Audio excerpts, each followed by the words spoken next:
busted flat in Baton Rouge and waiting for a train. Feeling nearly faded as my jeans. Bobby flagged a diesel down and just before it rained, took us all the way to New Orleans. I took my harpoon out of my dirty red bandana. I was blowing sand while Bobby sang the blues. With them windshield wipers slapping time, Bobby clapping hands, we finally sang near every song that drive.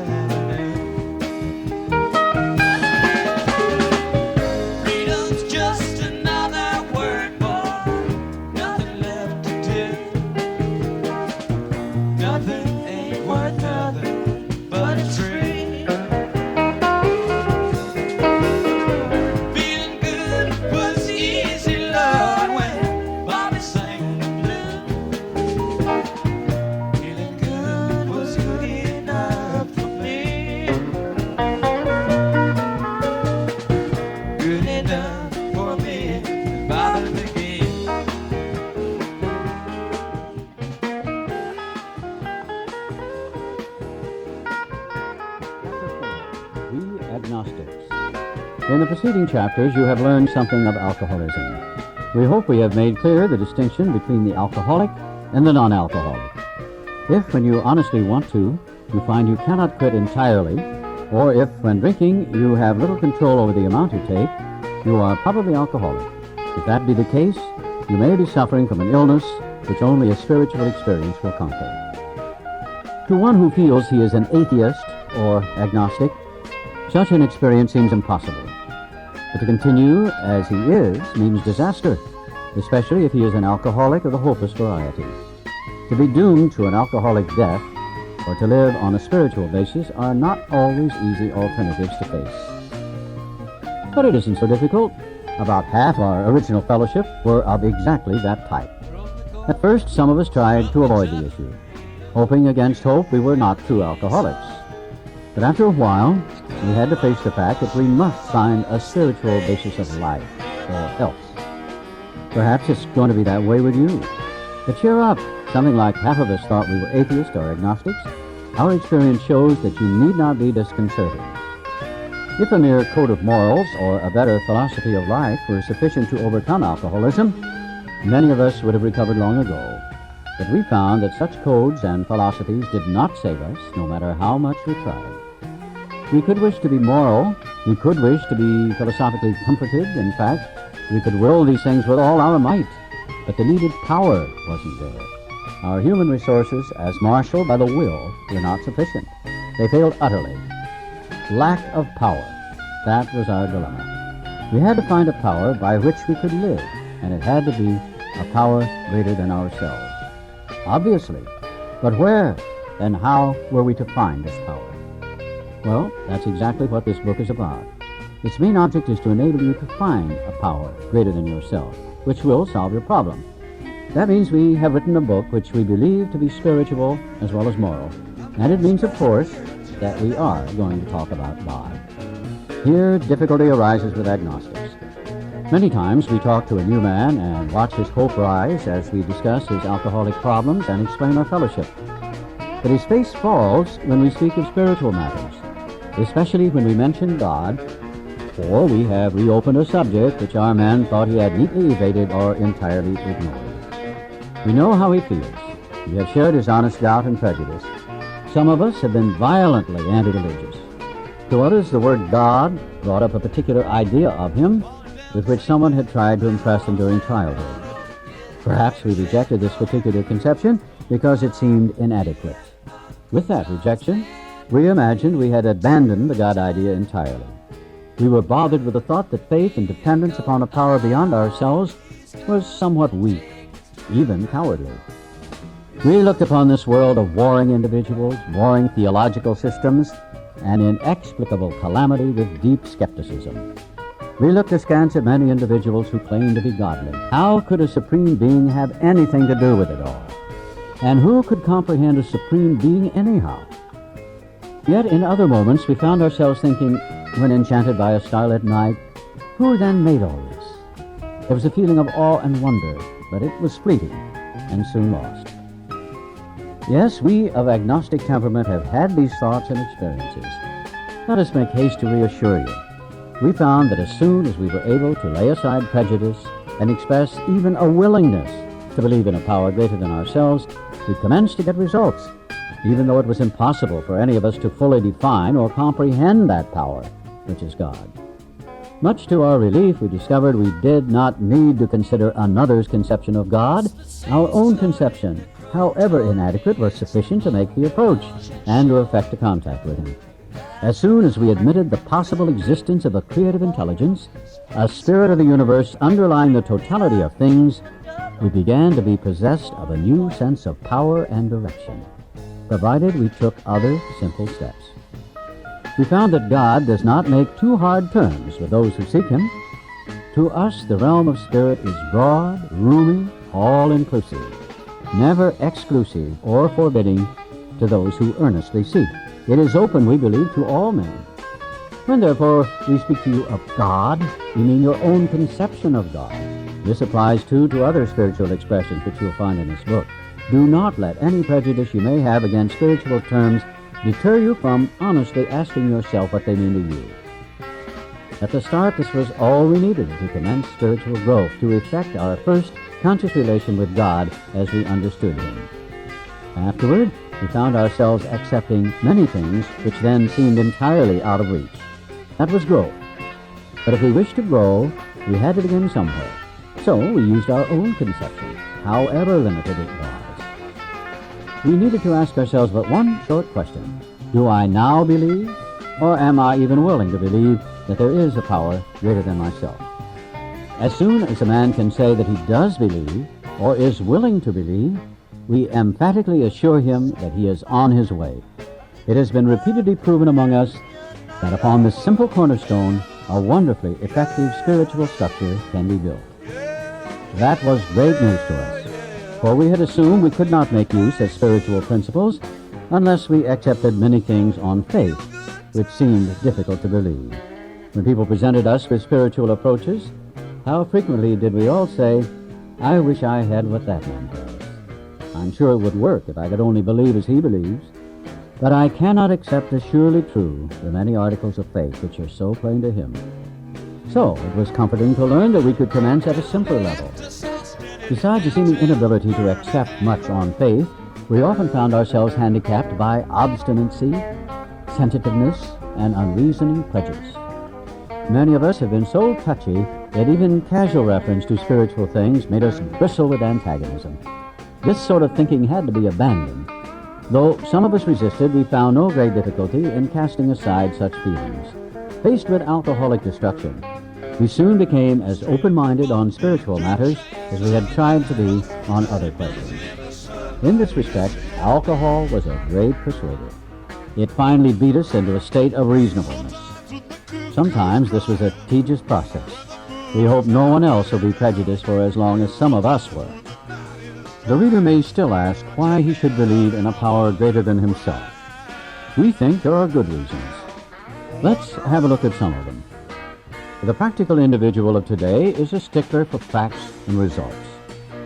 Nevertheless, the 20th century readily accepts theories of all kinds, provided they are firmly grounded in fact. We have numerous theories, for example, about electricity. Everybody believes them without a murmur of doubt. Why this ready acceptance? Simply because it is impossible to explain what we see, feel, direct, and use without a reasonable assumption as a starting point. Everybody nowadays believes in scores of assumptions for which there is good evidence, but no perfect visual proof. And does not science demonstrate that visual proof is the weakest proof? It is being constantly revealed as mankind studies the material world that outward appearances are not inward reality at all. To illustrate, the prosaic steel girder is a mass of electrons whirling around each other at incredible speed. These tiny bodies are governed by precise laws, and these laws hold true throughout the material world. Science tells us so. We have no reason to doubt it. When, however, the perfectly logical assumption is suggested that underneath the material world and life as we see it, there is an all-powerful, guiding, creative intelligence, right there, our perverse streak comes to the surface, and we laboriously set out to convince ourselves it isn't so. We read wordy books and indulge in windy arguments, thinking we believe this universe needs no God to explain it. Were our contentions true, it would follow that life originated out of nothing, means nothing, and proceeds nowhere. Instead of regarding ourselves as intelligent agents, spearheads of God's ever-advancing creation, we agnostics and atheists chose to believe that our human intelligence was the last word, the Alpha and the Omega, the beginning and end of all. Rather vain of us, wasn't it? We who have traveled this dubious path beg you to lay aside prejudice, even against organized religion. We have learned that whatever the human frailties of various faiths may be, those faiths have given purpose and direction to millions. People of faith have a logical idea of what life is all about. Actually, we used to have no reasonable conception whatever. We used to amuse ourselves by cynically dissecting spiritual beliefs and practices when we might have observed that many spiritually minded persons of all races, colors, and creeds were demonstrating a degree of stability, happiness, and usefulness which we should have sought ourselves. Instead, we looked at the human defects of these people and sometimes used their shortcomings as a basis of wholesale condemnation. We talked of intolerance while we were intolerant ourselves. We missed the reality and the beauty of the forest because we were diverted by the ugliness of some of its trees. We never gave the spiritual side of life a fair hearing. In our personal stories, you will find a wide variation in the way each teller approaches and conceives of the power which is greater than himself. Whether we agree with a particular approach or conception seems to make little difference. Experience has taught us that these are matters about which, for our purpose, we need not be worried. They are questions for each individual to settle for himself. On one proposition, however, these men and women are strikingly agreed. Every one of them has gained access to and believes in a power greater than himself. This power has, in each case, accomplished the miraculous, the humanly impossible. As a celebrated American statesman put it, let's look at the record. Here are thousands of men and women, worldly indeed. They flatly declare that since they have come to believe in a power greater than themselves, to take a certain attitude toward that power, and to do certain simple things, there has been a revolutionary change in their way of living and thinking. In the face of collapse and despair, in the face of the total failure of their human resources, they found that a new power, peace, happiness, and sense of direction flowed into them. This happened soon after they wholeheartedly met a few simple requirements. Once confused and baffled by the seeming futility of existence, they show the underlying reasons why they were making heavy going of life. Leaving aside the drink question, they tell why living was so unsatisfactory. They show how the change came over them. When many hundreds of people are able to say that the consciousness of the presence of God is today the most important factor of their lives, they present a powerful reason why one should have faith.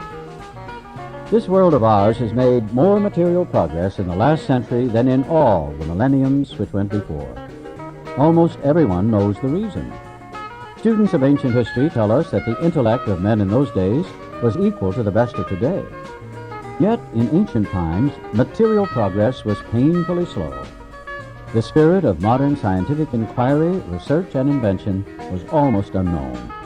In the realm of the material, men's minds were fettered by superstition, tradition, and all sorts of fixed ideas. Some of the contemporaries of Columbus thought a round earth preposterous. Others came near putting Galileo to death for his astronomical heresies.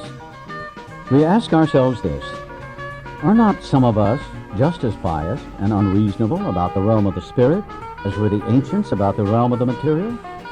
Even in the present century, American newspapers were afraid to print an account of the Wright brothers' first successful flight at Kitty Hawk. Had not all efforts at flight failed before? Did not Professor Langley's flying machine go to the bottom of the Potomac River?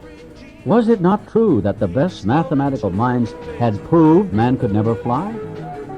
Had not people said God had reserved this privilege to the birds? Only 30 years later, the conquest of the air was almost an old story, and airplane travel was in full swing. But in most fields, our generation has witnessed complete liberation of our thinking. Show any longshoreman a Sunday supplement describing a proposal to explore the moon by means of a rocket, and he will say, I bet they do it. Maybe not so long either. Is not our age characterized by the ease with which we discard old ideas for new? By the complete readiness with which we throw away the theory or gadget which does not work for something new which does? We had to ask ourselves why we shouldn't apply to our human problems the same readiness to change our point of view. We were having trouble with personal relationships. We couldn't control our emotional natures. We were a prey to misery and depression. We couldn't make a living. We had a feeling of uselessness. We were full of fear. We were unhappy. We couldn't seem to be a real help to other people.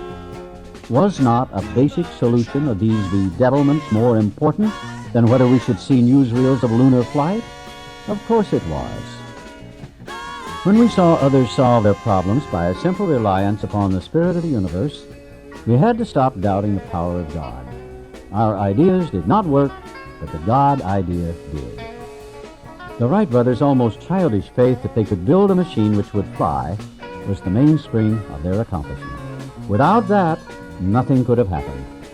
We agnostics and atheists were sticking to the idea that self-sufficiency would solve our problems. When others showed us that God's sufficiency worked with them, we began to feel like those who had insisted the Wrights would never fly. Logic is great stuff. We liked it. We still like it. It is not by chance we were given the power to reason, to examine the evidence of our senses, and to draw conclusions. That is one of man's magnificent attributes. We agnostically inclined would not feel satisfied with a proposal which does not lend itself to reasonable approach and interpretation. Hence, we are at pains to tell why we think our present faith is reasonable, why we think it more sane and logical to believe than not to believe, why we say our former thinking was soft and mushy when we threw up our hands in doubt and said, we don't know. When we became alcoholics, crushed by a self-imposed crisis we could not postpone or evade, we had to fearlessly face the proposition that either God is everything or else he is nothing. God either is or he isn't. What was our choice to be? Arrived at this point, we were squarely confronted with the question of faith. We couldn't duck the issue. Some of us had already walked far over the bridge of reason toward the desired shore of faith. The outlines and the promise of the new land had brought luster to tired eyes and fresh courage to flagging spirits. Friendly hands had stretched out in welcome. We were grateful that reason had brought us so far, but somehow we couldn't quite step ashore. Perhaps we had been leaning too heavily on reason, that last mile, and we did not like to lose our support. That was natural, but let us think a little more closely. Without knowing it, had we not been brought to where we stood by a certain kind of faith? For did we not believe in our own reasoning?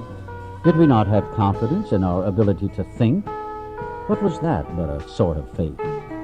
Yes, we had been faithful, abjectly faithful to the God of reason. So, in one way or another, we discovered that faith had been involved all the time. We found, too, that we had been worshipers. What a state of mental gooseflesh that used to bring on. Had we not variously worshipped people, sentiment, things, money, and ourselves? And then, with a better motive, had we not worshipfully beheld a sunset, the sea, or a flower? Who of us had not loved something or somebody? How much did these feelings, these loves, these worships have to do with pure reason?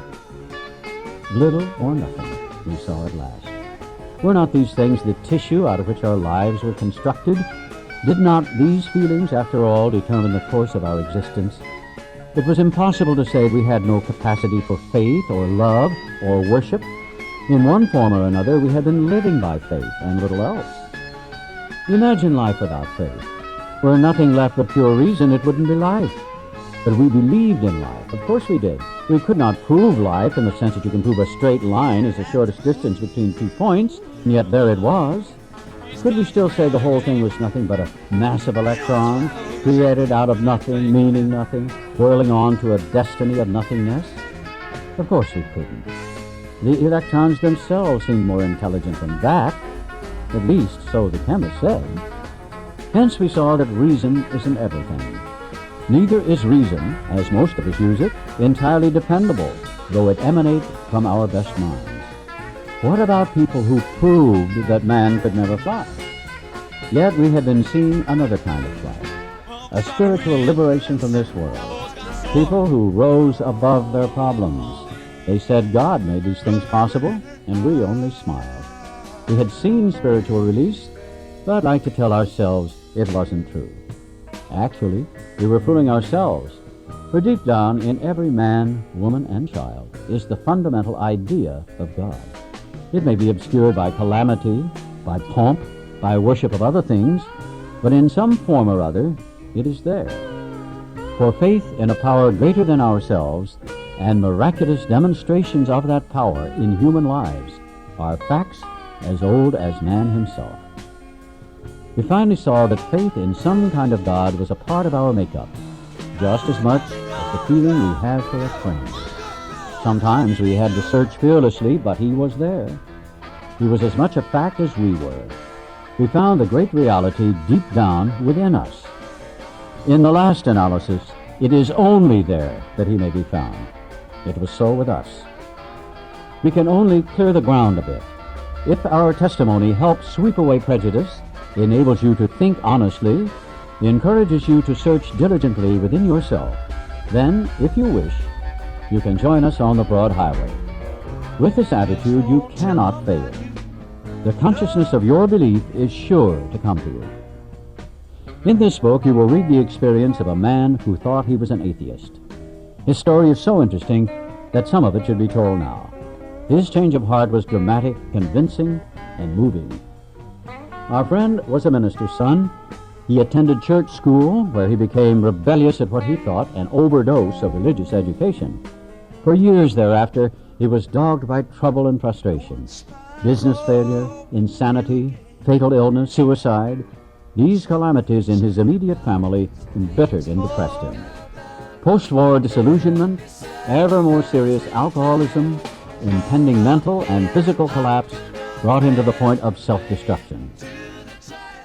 One night, when confined in a hospital, he was approached by an alcoholic who had known a spiritual experience. Our friend's gorge rose as he bitterly cried out, "If there is a God, he certainly hasn't done anything for me." But later, alone in his room, he asked himself this question: is it possible that all the religious people I have known are wrong? While pondering the answer, he felt as though he lived in hell. Then, like a thunderbolt, a great thought came. It crowded out all else. Who are you to say there is no God? This man recounts that he tumbled out of bed to his knees.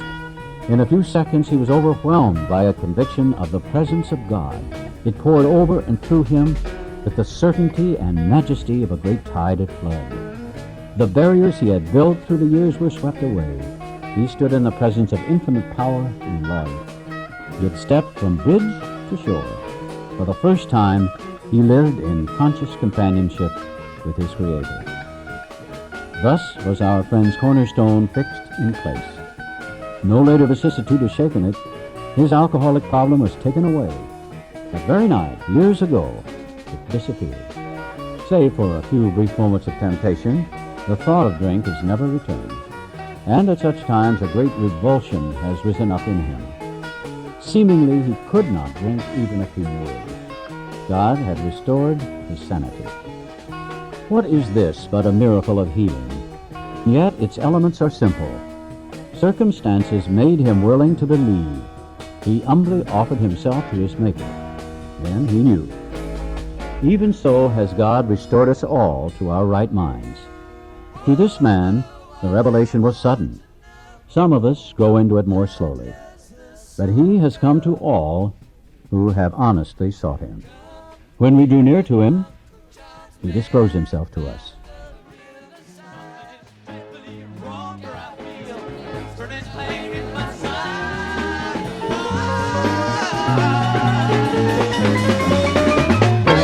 Trying to stay in the saddle, I'm getting weary, unable to ride. But my love for Helena is strong, and her eyes where I've fallen.